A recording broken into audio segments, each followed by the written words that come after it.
Wala pa 2 taon yun.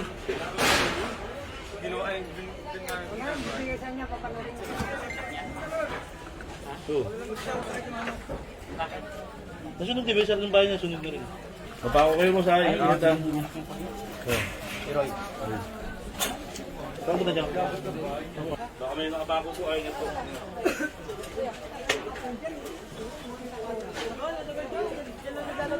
Dalagoy.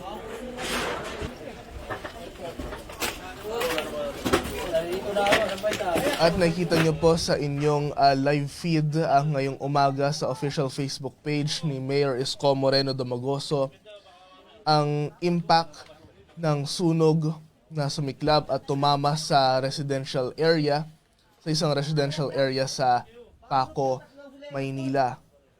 Umabot sa ika-4 na alarma ang sunog na ito at nagsimula ng lumikas kanina ang mga residente sa naturang residential area.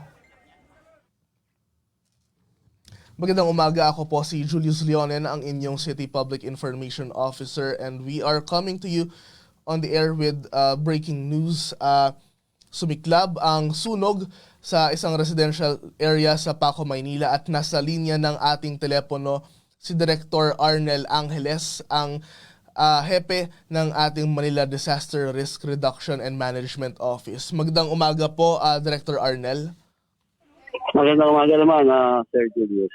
At sa mga lahat po na nanonood at nakikinig po sa Facebook Live ng ating Mayor Francisco Isko Moreno Domagoso. Ano po ang latest situation report dyan po sa Paco, Manila? And ano po yung mga area po na tinamaan ng sunog? Yes, sa kasalukuyan po, fire under control po ang deklarasyon po ng ating kagawaran po ng Bureau of Fire. Ito po ay under control ngayon. Opo, sir. May estimated number po ba tayo kung ilang bahay ang naapektuhan at ilang pamilya po yung naapektuhan ng sunog?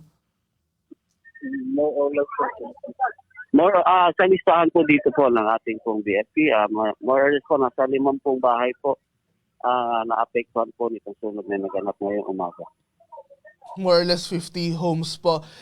Mga anong oras po yung estimate po na nagsimula itong sunog na ito? Tapos anong exact area po ito nagsimula?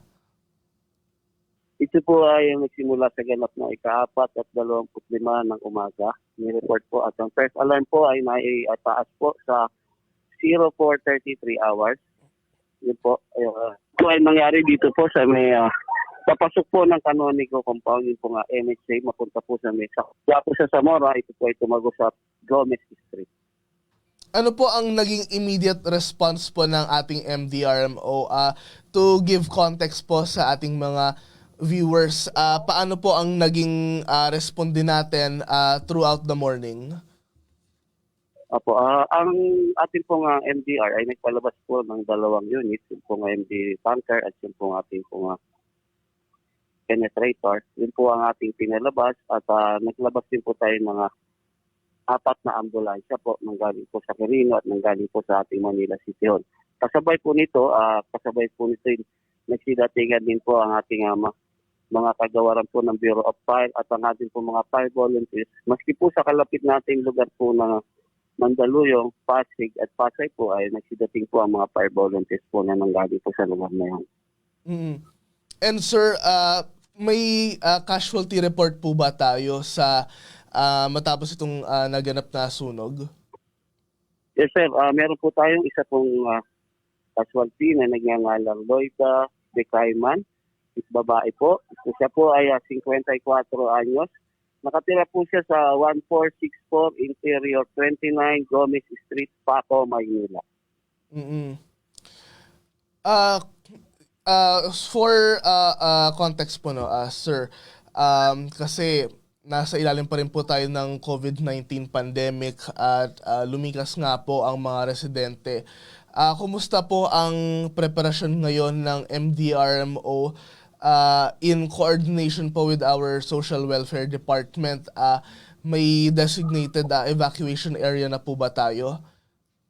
Meron po, nandito po sa labas po yung eskwelahan po dito sa labas at yung Canonigo covered court po ay atin po iginagayak na kasalukuyan na po tayo nagpapadala po ng mga partition text para po sa mapaglilipatan ng ating pong mga nasalanta dito po na apektuhan ng sunog ngayong umaga na to. Sa pakikipag-ugnayan po natin sa ating pong MDSW Directress Repo Goso at kay Gilbert Celestino po, tayo po ay nakikipag-ugnayan sa kanila upang maagap na po ang pagsasaayos o pagpapalista po ng mga nasunugan sa lugar na to.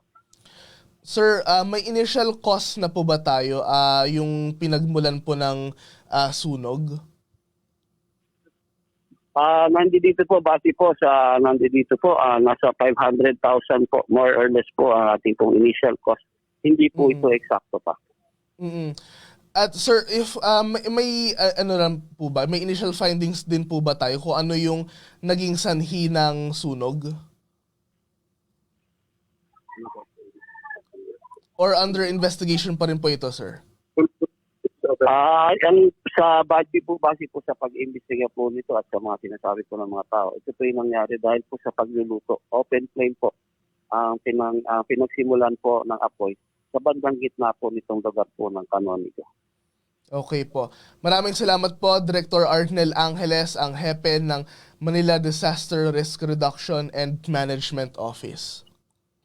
Maraming salamat, Sir Julius. Magandang umaga po. Magandang umaga rin po sa inyo.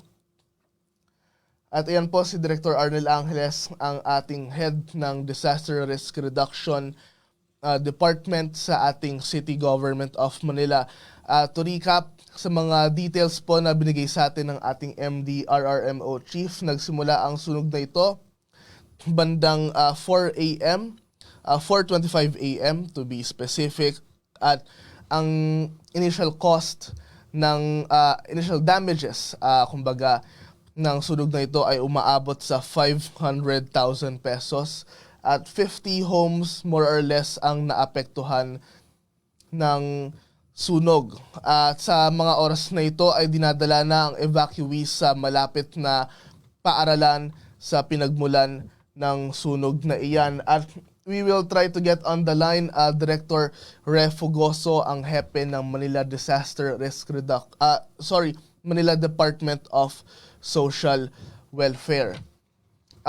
Based po sa updates natin kanina at monitoring, umabot po sa ika-4 na alarma ang sunog na ito at sa mga oras na ito ay fire under control na ang sunog sa Paco, Maynila. At nasa linya na ng ating telepono si Director Refo Goso, ang hepe ng Manila Department of Social Welfare. Magandang umaga po, ma'am.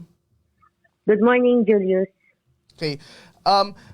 Kapag may mga napapaulat po tayong sunog, ano po ang template na response natin? Ano po yung pag-responde agad ng ating MDSW to give context po sa ating mga viewers?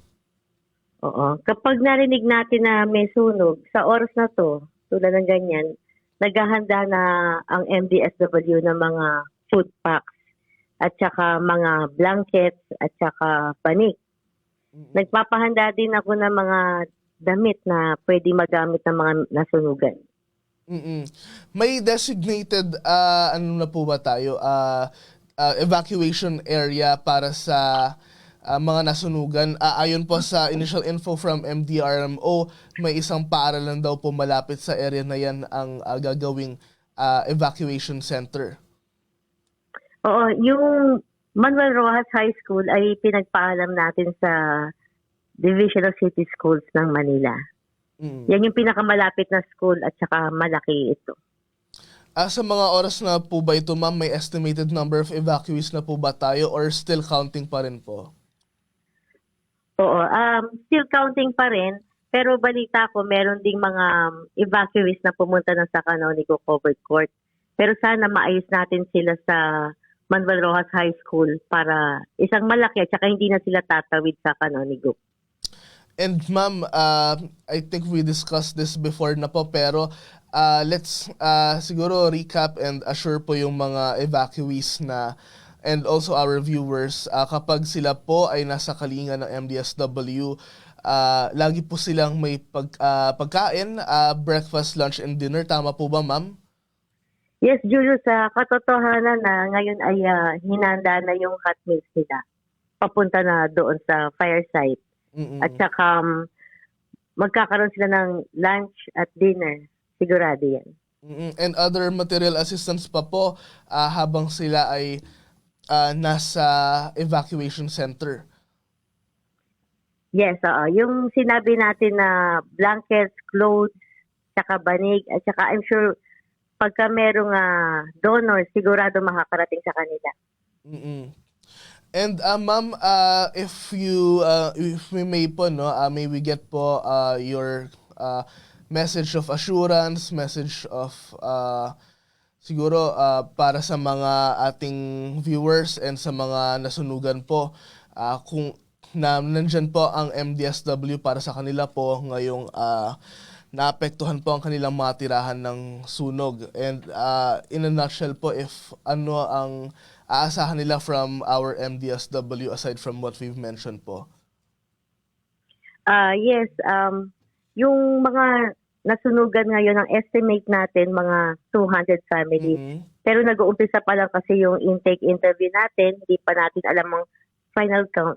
Pero rest assured na mapapangalagaan ito ng lungsod ng Maynila, mabibigyan sila ng disenteng tulugan. Katulong natin dyan yung MDRRMO, maya-maya ayusin na nilang mga modular tents. Tapos yun nga, papadala natin ang mga blanket at saka mga banig. Aayusin natin ang food boxes nila, maliban pa sa meron silang hot meals. Kung ilang araw silang magstay sa Manuel Rojas. Nakakalungkot nga kasi magpapasko pa naman. At Oo saka nga po. magpapadala tayo ng mga donation sa atin na mga damit.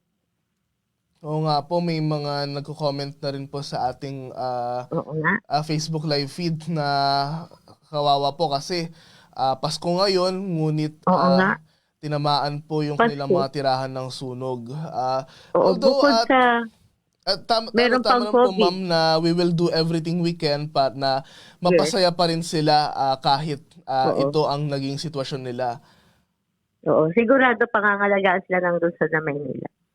Okay, maraming salamat po Director Refo Thank you din. Goso, ang hepe ng Manila Department of Social Welfare. Thank you for taking our call Thank po you. ma'am this morning. Okay, thank you. Okay. At yan po si Director Refo Goso, ang hepe ng Manila Department of Social Welfare. Makaasa po ang mga evacuees ng material assistance and food assistance po from our Manila Department of Social Welfare. Bukod po sa food assistance, sila po ay papakainin ng breakfast, lunch, and dinner 3 times a day po. Ayun po ang assurance ng ating MDSW para sa mga evacuees habang sila ay nasa evacuation center, at bibigyan din po sila ayon kay Director Arnel Angeles, ang hepe ng Manila Disaster Risk Reduction and Management Office, ng mga partition tent para masiguro ang physical distancing sa loob ng evacuation center. Based on previous incidents, hindi man sunog, pwede ring bagyo or other disasters, kapag nagde-deploy ng partition tents ang ating MDRMO, ang rule lagi ay one family sa isang partition tent para masiguro natin ang physical distancing, and of course yung family naman ay magkakasama sila sa isang tirahan or sa isang complex, so sila ay ita-transfer sa isang partition tent. And ang usual practice ng ating MDSW based on previous coverages and previous experience, sila na po mismo ang naghahatid nung material assistance tulad ng blankets at ng mga banig sa mga partition tents ng mga evacuees. This has happened before sa noong tumama ang bagyong Ulysses, noong tumama ang iba't ibang bagyo na nagkaroon ng impact sa lungsod ng Maynila, and this has also been the practice noong may mga tumamang sunog sa mga ilang residential area sa lungsod ng Maynila. And we have also received assurance from our department heads, from Director Refo Goso, Director Arnel Angeles, na gagawin ng kanilang mga ahensya ang lahat para matulungan ang mga batang Maynila na ngayon ay ito ang hinaharap ngayong Kapaskuhan. Nakalungkot nga po na ngayong Kapaskuhan ay ito ang naging sakuna na tumama sa kanilang komunidad. Ongoing pa naman po ang ating mga distribution ng Christmas gift packs para sa mga senior citizens, Christmas food boxes para sa mga 650,000 na pamilyang Manileño. And Director Refugoso also assured us na gagawin natin lahat para maging masaya pa rin ang Kapaskuhan ng ating mga batang Maynila na ngayon ay nahihirapan dahil sa sitwasyon nila ngayong araw and for the days to come. And nasa linya ng ating telepono si Vincent Jerome Agustin, host ng Batang Maynila Live. Vincent, magandang umaga sa iyo. Recap lang para sa ating mga viewers. May sumiklab na sunog sa isang residential area sa Paco, Maynila. Ito ay sa may bandang Gomez Street, Paco, Manila, and may mga iba't ibang mga area din naapektuhan dahil sa sunog. Sa ngayon, sa mga oras na ito, ay nililikas ang mga residente. Sila ay dinadala ngayon sa Manuel Rojas High School ayon kay Director Refugoso. Nakakalungkot, Vincent, na ngayong araw na ito at ngayong holiday season, Christmas season, ay nangyari itong sakuna para sa mga batang Maynila dyan sa may Paco. Magandang umaga, Julius, at sa ating mga batang Maynila. Isang magandang umaga po sa inyong lahat. Nakakalungkot nga itong balita na natanggap natin na nagkaroon nga ng sunog dito sa lugar ng Paco. Ito ay sa may area ng Canonigo sa likod ng Philippine Columbian. Nakasikip dito sa lugar na to, napanood ko yung Facebook Live kanina at grabe nga yung nangyaring sunog. So, maraming salamat sa ating mga volunteers sa Bureau of Fire, pati sa DRRMO, pati na rin sa ating Manila Social Welfare na tumungo agad dyan para magbigay ng tulong sa ating mga kababayan. At Vincent, makakasa sila sa lungsod ng Maynila sa pamumuno ni Mayor Isko Moreno na pangangalagaan ng ating lokal na pamahalaan ang mga nasunugan at ang ating mga evacuee. Based on experience, no, kapag may mga nasusunugan, talagang tinututukan ni Mayor Isko ang pangangalaga at pagtulong ng ating lokal na pamahalaan at ang kanyang tanggapan para masigurado na alagang-alagang ating mga evacuee. Tama ba, Vincent? Totoo yan, Julius. Actually, may experience noon si Mayor Isko nung siya ay Vice Mayor pa lamang noong nagkaroon ng sunog sa Parola, ay agad siyang tumungo doon sa Parola area, dyan sa Tondo, na kung saan na-aksidente si Mayor Isko that time kasi may sumabog na LPG tank. Doon mo makikita talaga na talagang tinututukan niya, lalo na itong mga ganitong sakuna kasi as much as possible mabawasan, malimitahan lamang yung bilang ng maapektuhang pamilya dahil napakahirap na ang isang pamilya masunugan, lalo na ngayon na tayo nasa gitna ng pandemya at malapit ng mag-araw ng Pasko. Kahapon nga, kakaumpisa lang ng simbang gabi natin at ito na nga, may ganitong sakuna na nangyari dyan nga sa lugar ng Paco. Yes, Vincent. Pero alam naman natin na strong ang spirits ng ating mga batang Maynila, lalo na sa pamumuno ni Mayor Isko Moreno. Although sa kabila ng sakuna na ito, ay tuloy-tuloy pa rin ang handog na pamaskong handog ng lungsod ng Maynila. Tuloy-tuloy pa rin ang pag-angat ng antas ng pamumuhay sa lungsod ng Maynila para sila ay matulungan, para sila ay may mapagsaluhan pa rin ngayong Kapaskuhan. Kaya't ngayon, bibigyan pa rin po namin kayo ng updates sa mga nagaganap na distribution ng gift-giving activities sa lungsod ng Maynila, ang distribution ng food packs, food boxes food box dahil 7 kilo po ang bigat ng mga food box na ito para sa 650,000 na pamilyang Manileño. Gift packs and cash allowances para sa mga senior citizens. We will reset our broadcast in a few. This has been breaking news coverage ng Manila Public Information Office sa naganap na sunog sa may Gomez Street sa Paco, Maynila. Ako po si Julius Leonen. Ito ang Manila Public Information Office, your city, your news. Magandang umaga po.